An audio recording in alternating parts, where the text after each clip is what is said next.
महाराष्ट्रासह देशभरातल्या 12 राज्यांमध्ये आज 93 जागांवर मतदान होत आहे। देशातल्या अनेक राज्यांमध्ये मतदानात महाराष्ट्राच्या तुलनेमध्ये जास्त उत्साह असल्याचं देखील दिसतंय।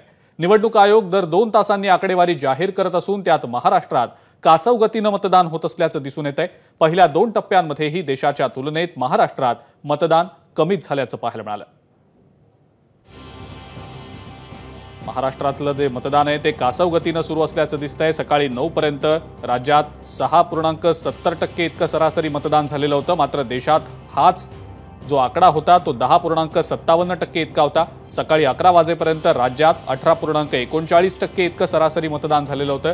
मात्र देशातल्या इतर मतदारसंघांमध्ये हीच आकडेवारी 25.41% इतकी होती।